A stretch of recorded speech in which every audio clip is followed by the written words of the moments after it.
Today we're going to be doing a presentation called Meditation, Intention, and Transcending the 3D Matrix.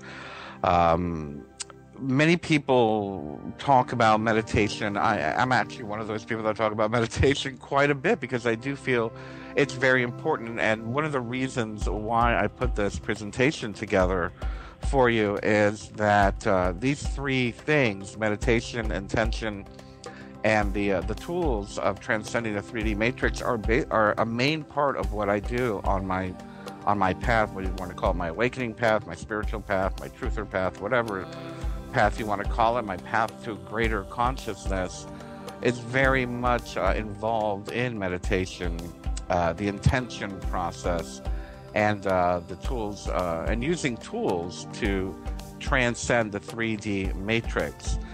Now, the word meditation is thrown around like the word so many of us on this particular movement or path or consciousness path, whatever you want to call it, we talk a lot about meditation. And there are many, many different forms of meditation. But the most important thing that I've got to say about any of this stuff I'm going to be talking about today, and I used to talk about this with my private students back in the day when I was doing circle work and whatnot, is if you don't practice it, you're not going to get the benefits of it. You can talk about meditating, you can talk about doing intentions, you can talk about utilizing tools to transcend this 3D matrix, but if you're not doing the actual work, talking about it, reading about it, acting like it, talking like it is not going to make it happen.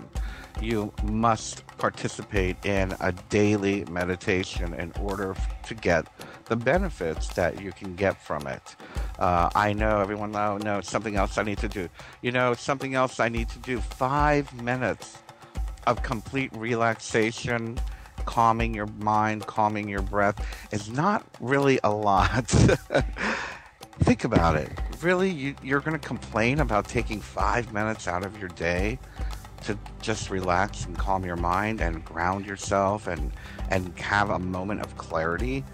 That's all I do. I do 5 minutes, sometimes even less than that. I just allow myself to go into a meditative state, and once I've gotten to it, I'm like, okay, I'm done. I've gotten there. I'm utilizing and transforming my consciousness at will, and I've done it. I've exercised my mind, and I've gotten in contact with my higher self, and I'm done. That's fine. It took me 2 minutes, so be it. I'm done. Of course, it does take time in the beginning. Meditation is not something that you just open a book, read, or you watch a video and you just do it. It does take practice, and it's going to take years of practice to get to a point when you can alter your state of consciousness at will within moments. However, so for some people it takes much less time to calm their mind, calm their thoughts, and transcend this particular 3D reality, which is what it's really all about. It's about healthy thoughts, healthy vibe. It's about your chi and balancing your chi.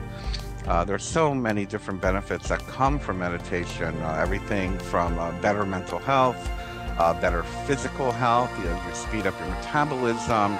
To look at it from an esoteric or etheric point of view, you're raising your vibration, you're absorbing and balancing natural chi force energy within your body, and you're optimizing yourself. You're optimizing all three aspects of your body, mind, and spirit. So meditation is very, very beneficial, and I find that most people that meditate seem to get along very well with others. We're not as stressed out for as long. We still get stressed out. God knows I get stressed out 3 or 4 times a day working as hard as I do. But that stress moment, it becomes a stress moment, and meditation helps you to acknowledge the moment as that. It's just a moment. You can transcend it. It passes. And through the practice of meditation, you'll be able to easier move through those moments of stress, of fear, of worry, of anxiety, and anything else that might come along that might be harmful to your mental or physical health. Let's talk a little bit about that. when we are stressed out, we do release toxins in our body. When we are anxious, when we are angry, when we are afraid, I forgot what it is, mycetocin or something like that. Maybe someone on the chat can remember what that chemical is, but it is a detrimental chemical to your brain and to your body. So by utilizing meditation on a regular basis, you're going to avoid that. That the chemical, I forgot what it's called, forgive me, it has been shown to do everything from cell damage, nerve damage, inflammation, and all these other things that then speeds up your aging process. All of these wonderful things just from being stressed out. So if meditation it does one thing, and that one thing is to help you not get sick or to help you not age so quickly, I think that would be enough for anybody to want to do it. But it's not. There's so much more involved. So those are some of the benefits that come from doing daily meditation. Now, there are many different forms of meditation. I am one of these people that I believe that meditation is that calming your mind through your own will. Through your will, you're calming your mind, you're slowing down your breathing, you're slowing down your thought process. And ideally, for me, meditation means slowing the thought process to the point of no thought. And I believe that's a basic Buddhist meditation philosophy. I'm not sure who it is, but I do believe that it is going to that place between the thoughts, slowing down your thoughts to the point where you can see a beginning, a middle, and an end to the thought, and then the space between the beginning of the next thought. And as you practice this exercise of watching your thoughts go by and seeing the beginning, the middle, and the end of a thought, you eventually get to expand on that space between the end of one thought and the beginning of another thought. And as you expand on that silence, that to me is true meditation. That to me is true, how shall I say, awakening practice, ascension practice, whatever you wish to call it. But I can't always get to that place every day, and I know many of us aren't going to be able to get to that place every day. I'm lucky if I can do that maybe once a week, as a meditator now for over 20 years. But and I'm sure many people out there are doing it now regularly, but the reality of it is that there are other forms of meditation. People ask me about guided meditation. I'm known for my guided meditations. People they love to listen to my voice doing meditation. I don't know why, but they love my guided meditations. And is that the same as what someone would call meditation? I think guided meditations are very, very helpful, especially when there is a function, a purpose, or a goal around it. You can call it a form of light hypnosis. You can call it energy work. You can call it path working. There's so many different terms associated with the idea of guided meditation.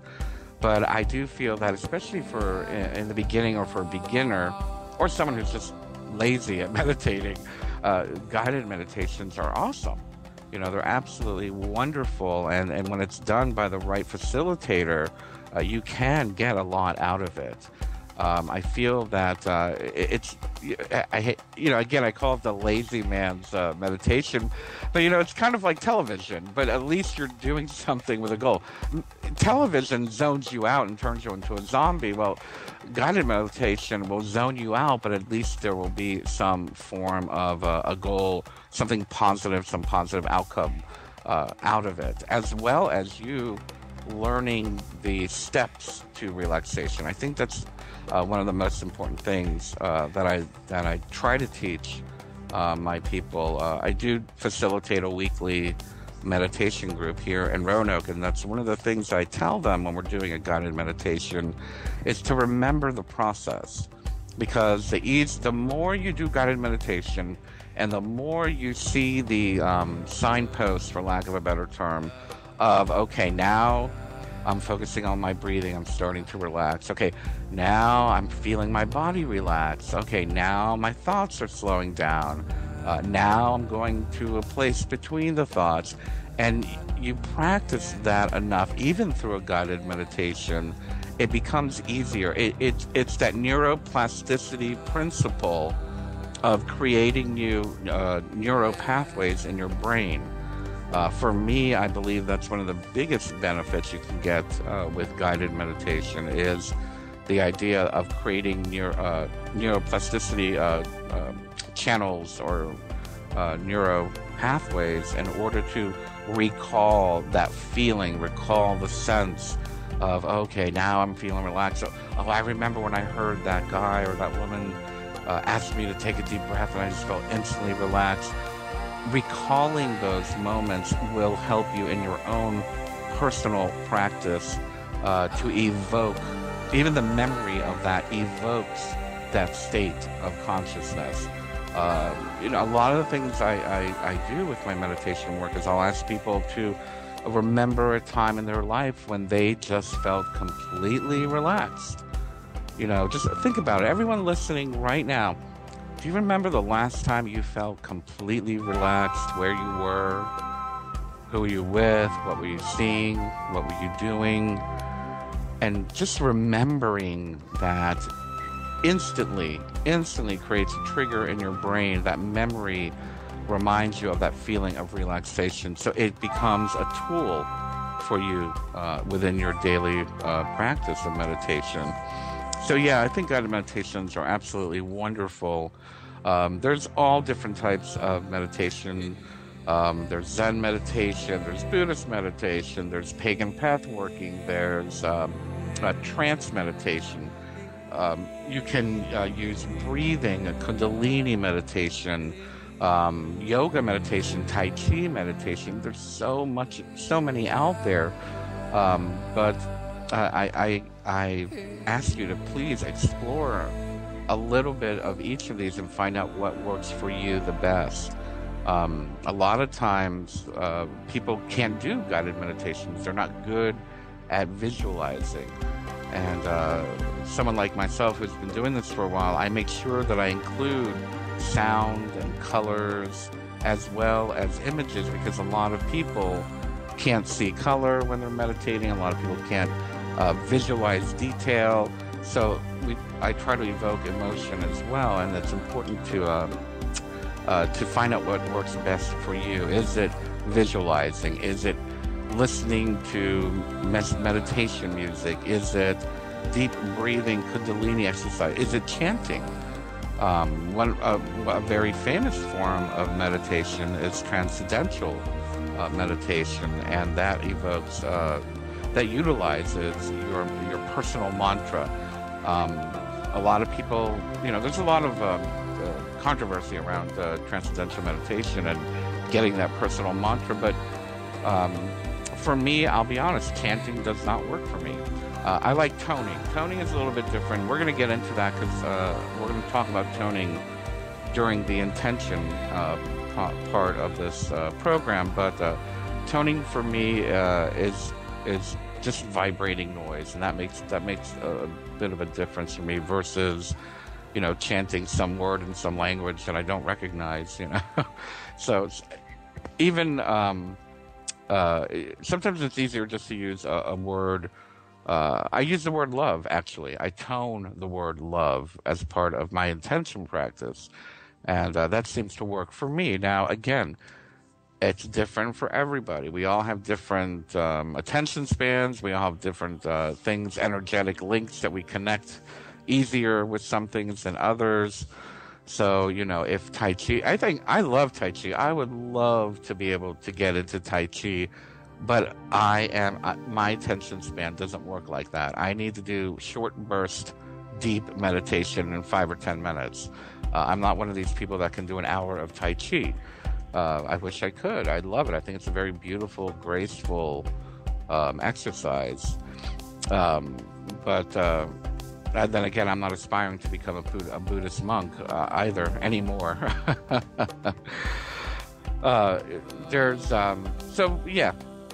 We've covered the different forms of meditation. We've covered several benefits that are associated with meditation, as well as what you can get out of it, and why it's important to do it. I will say that for me, I do enjoy music. I think it's very important to have a change of scenery.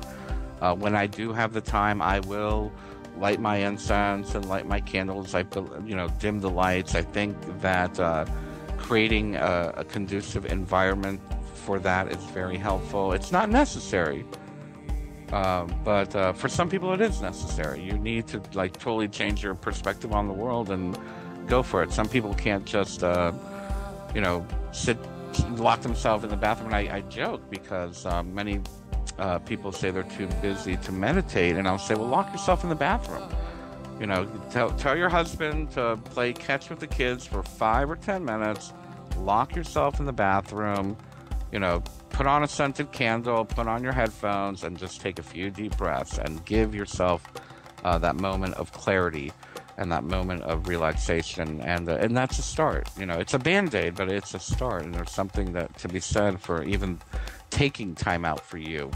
And with that being said, I think that that's one of the biggest setbacks that people have with meditating. They don't feel they are worthy of taking the time out for themselves to do this type of work. I feel that there is a need for us to be able to do that. I think that we must be able to have that moment and have the, how shall I say, for me, I call it audacity. I have the audacity to step away from all my busy work. I have the audacity to not answer my phone. I have the audacity to say, this is my time.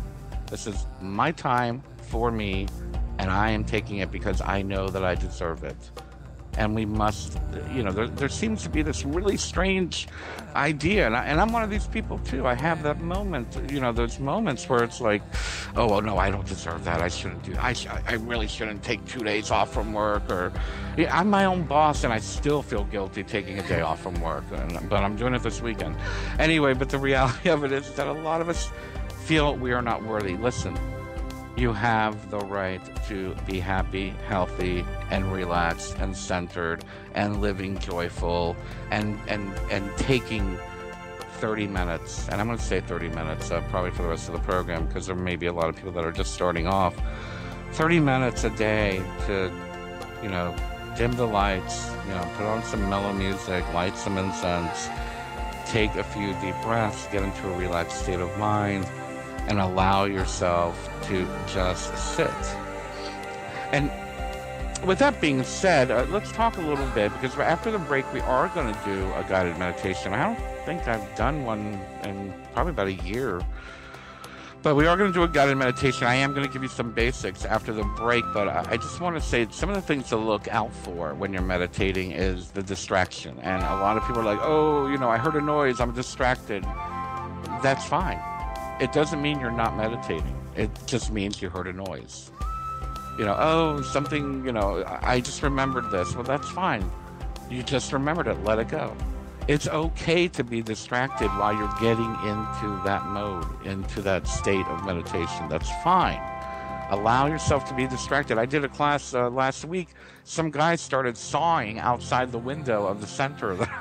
A power tool saw, like a table saw, started running during the middle of our meditation. And the funny thing, and I was so proud of the group, not one person twitched, not one person even mentioned it after the meditation, because it's important to just say, oh, there is a table saw right out the window. It's all right to be distracted, but you go right back to it to say, okay, there's a table saw, but I'm meditating. There's a bus just went by, or a fire truck just went by, or a bird is chirping on the windowsill. That's fine, but you're still meditating. Oh, but I got to pick up the kids in a half hour. That's fine. That's in a half hour. But right now, you're meditating. Don't be frustrated when you're distracted, is the point I'm trying to say. There's nothing wrong with being distracted during the meditation process. It doesn't mean that you're not doing it. It means that you were distracted for a moment. Let it go. The loss of it, the loss of the practice is more important. If you give up and say, oh, I can't do this, it's too noisy. I mean, granted, if there's a jackhammer in your front yard, yeah, I can understand that. But if you're being, distracted, you're like, oh, I can't meditate. That's where the loss comes. You're better off just saying, there's noise, it'll go away. And it does. The table saw lasted for 30 seconds. And we were right back into our deep state of meditation. That's absolutely fine. But again, don't get frustrated. I think that's the point I'm trying to make. You're not going to be this deep, empty-minded meditator the first year, first couple years, first couple minutes even, first couple tens of minutes. You're not going to be in that deep state of meditation all the time when you're meditating. If you can get to a very, very deep, quiet state in between the thoughts, that's fantastic. But it's a process of getting there. Don't allow distraction to make you think you cannot meditate. One more thing, I think we've only got a couple minutes left on this before we do the actual deep meditation exercise, is the idea of contemplation. I am one of those people that do not believe contemplation is a form of meditation. A lot of people think, oh, I'm being contemplative. That's wonderful. Being contemplative is great. I get a lot of my, how shall we say, otherworldly information by being contemplative when, we're problem solving or we're daydreaming or we're creating. That's wonderful. Contemplation is wonderful. But meditation does a chemical reaction to your brain, your body, and your spirit, an energetic change to your spirit. So I will go out on a limb and say there is a difference between contemplation and meditation. And I think contemplation is great. All right, we'll be back, and we're going to do a guided meditation when we return.